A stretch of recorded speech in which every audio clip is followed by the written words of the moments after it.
ہوتی وہاں جسم بہت قیمتی ہوتے ہیں. جس معاشرے میں انسانوں کی کوئی قیمت نہیں ہوتی وہاں عزت کی بولی سب سے اونچی لگتی ہے. جس معاشرے میں انسانوں کی کوئی قیمت نہیں ہوتی وہاں بنت ہوا سرے بادات طبلے کی تھاپ پر ناچتی ہے. اور جس معاشرے میں انسانوں کی کوئی قیمت نہیں ہوتی وہاں بھوک تہذیب کے آداب بھلا دیتی ہے.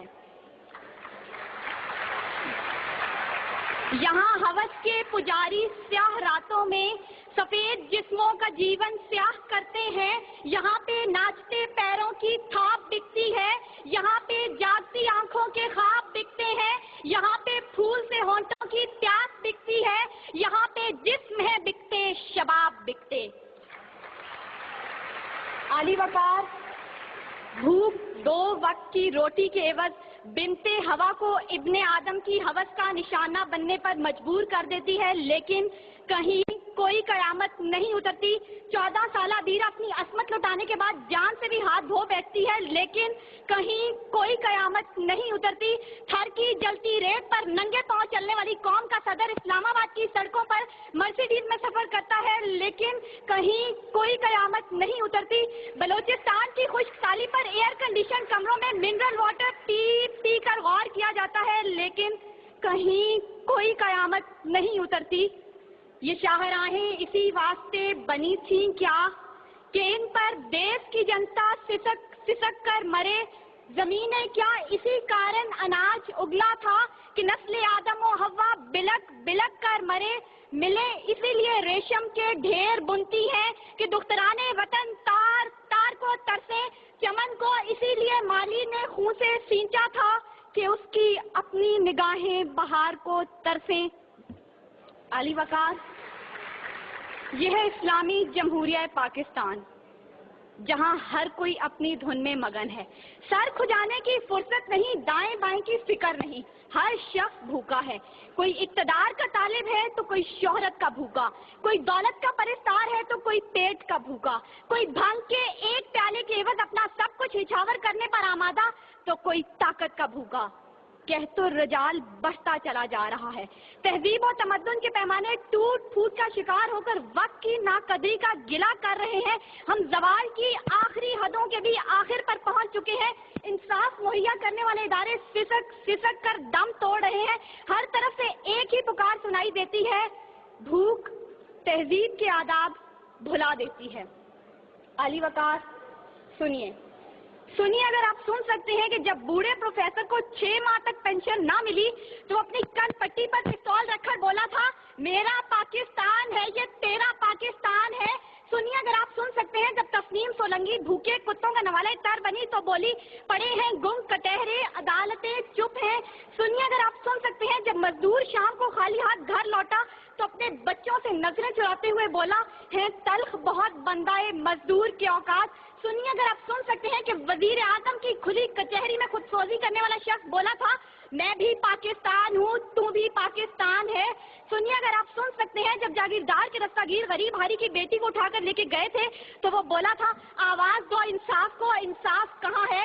سنیے اگر آپ سن سکتے ہیں کہ ڈما ڈولا کے بے گور و کفن لاشیں چلا چلا کر کہہ رہے ہیں, نوید دو انسان کو کہ انسان مر گیا. سنیے اگر آپ سن سکتے ہیں ڈاکٹر عافیہ صدیقی آج بھی سراپا سوال ہے, ذمہ دار کون.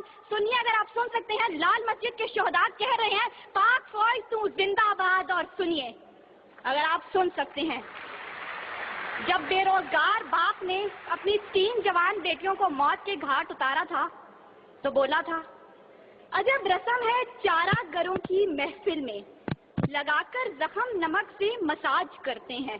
غریب شہر تڑپتا ہے ایک نوالے کو, امیر شہر کے کتے بھی راج کرتے ہیں.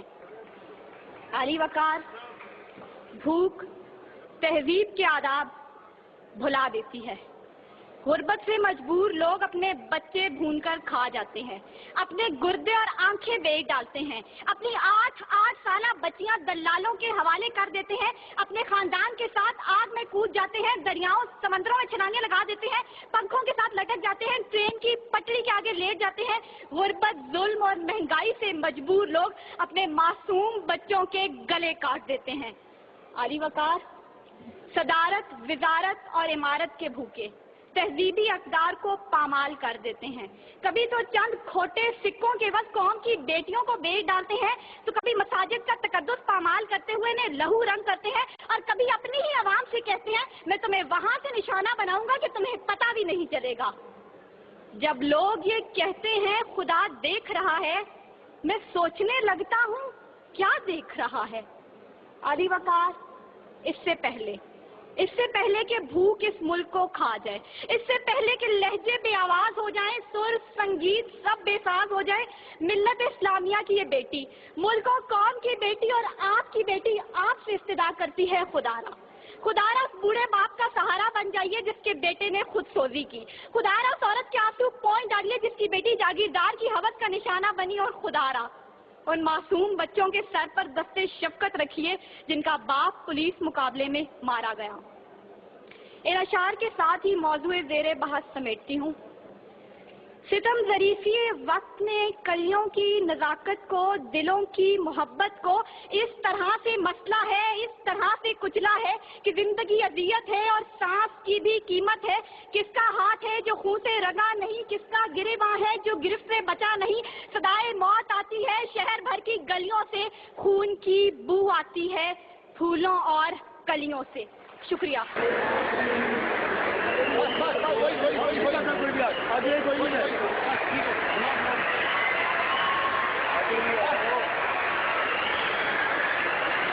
بھائی